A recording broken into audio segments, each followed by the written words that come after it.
احلى شوية بطاطس كده محشيين لحمة مفرومة بشوية صلصة فوقهم كده تحفة. حاجة كده لذيذة وطعمها حلو وتشرفك على سفرتك قدام ضيوفك او لولادك وجوزك. حاجة كده ملهاش حل والطعم حلو جدا ولكن بسيطة جدا جدا. تعالوا نسموا الله ولايك وشير وسبسكرايب للقناة، وما تنسوش تصلوا على الرسول عليه افضل الصلاة والسلام.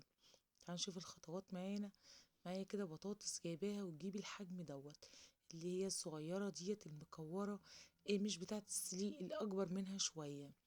في بتاعة السليق بتبقى رفيعة قوي، لا دي اللي هي ايه يعني فيها لحم شوية بحيث ان انت تقوريها كده تطلعي منها ايه، قلب، وفي نفس الوقت يبقى فيها مكان تحشي فيها لحمة مفرومة. تمام. مش غالية ب15 جنيه، مش غالية يعني للدرجة. بس حلوة جدا، هتاخدي تقطعي حتة من فوق كده وتقوريها بالمقورة المقورة دي اللي هي الحلزونية دي، ولكن المقورة التانية اللي هي فيها جنب مشرشر دي أحسن بكتير في البطاطس، بتفرق تماما يعني. لكن أنا هقورها كده بالشكل دوت.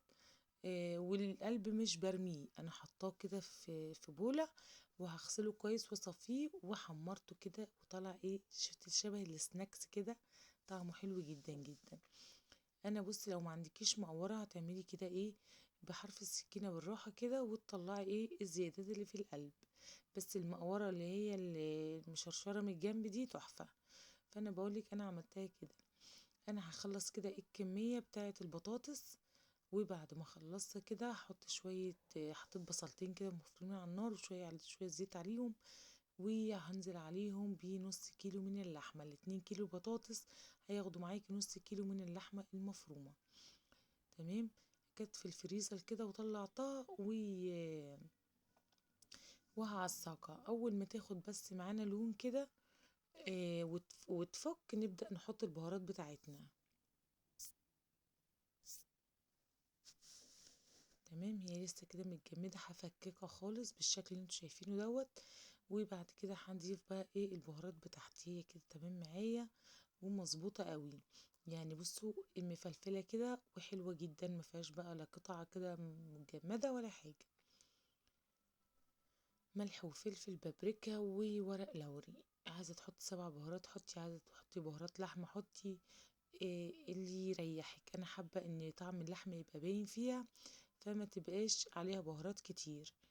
إيه البهارات دي حاجة ترجعلك انتي. تمام، هي كده اتعصجت وبقت زي الفل معانا كده ومظبوطة جدا جدا على الحشو. خلاص هي كده بقى ايه تمام، هشيلها كده من على النار، واحط مكانها طاسة وفيها بصلاية عشان اعمل الصلصة بتاعة البطاطس. بصوا فيها بصلاية مفرومة كده وعليها شوية من الزيت، تاخد بس ايه ادبلها كده بس مش هتتحمر. وبعد كده انزل عليها بشفشق كده من الطماطم، شفشق كبة صغيرة، واديله بس ايه غلوتين، مش هخليها بقى تتسبك ولا كده، لا غلوتين بس كده. وبعد ما تاخد الغلوتين هبدأ ان انا احطها، لان في ناس كمان بتحطها على وش البطاطس مش محطوطة على النار اصلا، محطوط عليها بصلة والطماطم كده والبهارات بتاعتها، وبعد كده بتحطها على البطاطس تستوي كده كده مع البطاطس في الفرن وبتتسبك. حطيت كده الملح والفلفل الاسود، واحط مكعب مرقة كده، ده اختياري لو انتي حابة، مش حابة خلاص. واديها بقى تقليبة كده بالشكل اللي انتوا شايفينه دوت. وانا لما جيت اضربها في الكبة او في الخلاط ما تحطيش مية كتير، حطي ربع فنجان او اقل من النص كمان عشان خاطر تبقى تقيلة معاكي وصلصتها تبقى حلوة. هي كده تمام زي الفل معايا، هطفي بقى عليها النار غلوتين بس وطفيت كده ايه النار عليها. وهنبدأ بقى نحشي البطاطس بتاعتنا. جبت الصينية كده وهبدأ كده ايه احشي كده البطاطس. إيه حشوها سريع وبسيط مش بتاخد معاكي وقت اصلا. جبت كده معلقة من بتوع الشاي كده الصغيرين دولت، وهبدأ ان انا احط كده بالمعلقة وبزق عشان طبعا بتبقى مش واسعة جامد، لو واسعة بتحطي بالمعلقة على طول، ما بتساعديش بصباعك ولا حاجة. تمام، واحشي كده الكمية بتاعت بصوا شكلها اهي مظبوطة جدا. ومليها دي مش رز هيزيد فيها، لا ده بطاطس عادي.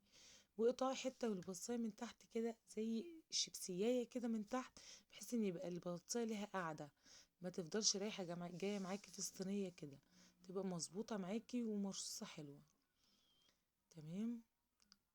هنا كده بقى ايه، حشيت واحده برضو كمان اهيت، وهحشي كده وارص ايه الكميه كلها، اخلصها بالشكل دوت. وهحط كده ايه، واتبقى كمان يجي معلقتين تلاتة من اللحمه المفرومه. بعد ما خلصتها احط بقى الصلصه كده عليها كده ايه كلها، يعني هحاول ان ما يبقاش ايه في حاجه معلها الصلصه، بحيث ان هي ايه تطلع من الفرن يبقى شكلها وردي كده وحلو. بقيت الصلصه اللي في الطاسه دي هحط عليها كوبايه ميه، وهحطها كده ايه عليها، ايه بالشكل دوت كده. وانتي عايزه تزودي الصوص اكتر، حطي مج كمان، يبقى فيها صلصه كتير. بس انا عايزه صلصتها تبقى بسيطه. هدخلها بقى الفرن بالشكل اللي انتوا شايفينه دوت. وبعد كده بعد ما تطلع من الفرن هنشوفها، بحطها على الشبكه اللي في النص وبولع الفرن. اول ما بتستوي وخلاص هتطلع، بديها لون من فوق، بولع الشوايه تاخد لون بالشكل دوت، وبطلعها. وبألف هنا وشفا. جربوها، لو عجبكم الفيديو شير كتير لاصحابك ولقرايبك عشان كله يستفاد من الفيديو، ويكبر عيلتي بيكو، وتكبر القناة بيكو ان شاء الله. هطلع كده بطاطساية ودايبة بقى من تحت كده مستوية وحلوة جدا. انا بقطع وخايفاها تتزحلق من على الطبق. بصوا البطاطس تحفة، يعني البطاطس طعمها اصلا تحفة غير اللحمة المفرومة خالص كمان. نجربوها ان شاء الله، الوصفة هتعجبكم بإذن الله، ومش وهتعتمديها في كل عزوماتك. استنوني فيديو جديد ان شاء الله، ويكون افضل وافضل. وده الصوص بتاعها اللي تحتيها، يعني مش سايل قوي ولا ماسك، يعني حلو مظبوط. مع السلامة.